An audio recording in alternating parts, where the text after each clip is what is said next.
YouTube? Topaz Jake's back for another daily review, and this one is to that Juelz Santana Drake voice, and I'm giving this one the yellow light just barely. I mean, I almost gave it the red light. It's just, it wasn't a absolute terrible song, man. But yet, there's really not much to like about this joint, because it overall comes off as Juelz Santana recognizing that he's getting shouted out a whole lot of these songs and such, man. So he decided to pull them together and put something out there, especially seeing as though he got shouted out on the highest grossing album of last year and all that, man. I bet he feels as though he deserves some kind of credit for that. But yet, that's not really the case on why a lot of these rappers tend to rhyme with Juelz Santana, the name. But yet, giving him props isn't the reason why most of these rappers out here is using his name to rhyme with, even though it kind of comes off as such. It's just that name, Juelz Santana, it rhymes with a lot of things. And there was a point in time where Juelz Santana and Dipset was really highly regarded and all that, even though that time has long passed. And for the most part, when people point out the songs where Juelz Santana was spitting,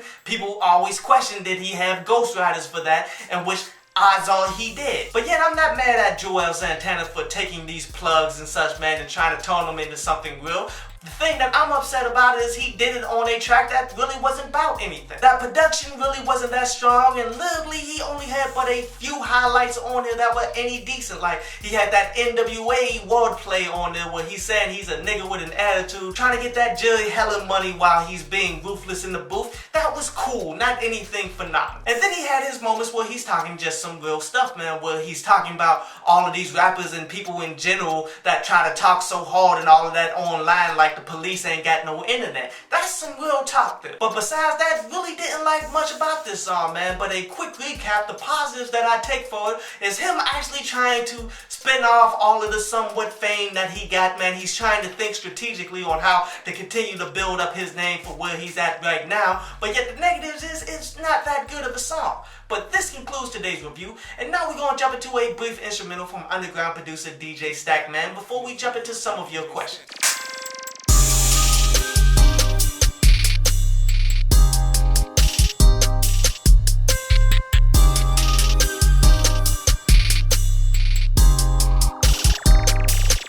So I've been getting a bunch of positive feedback from the pilot episode of If I Was a Manager video that I dropped.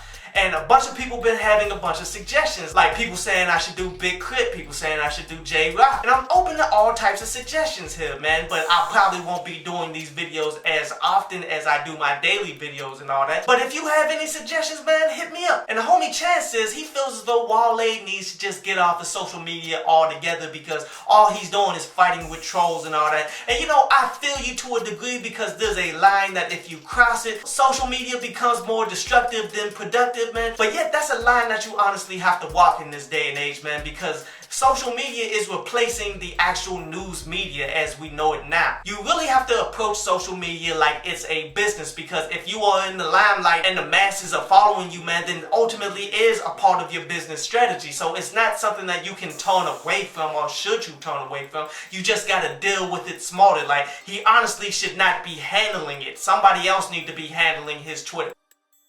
I hope you enjoyed the show. You can follow me at Twitter up there, and you can go to downloadpaz.com, that's down there, to read today's article.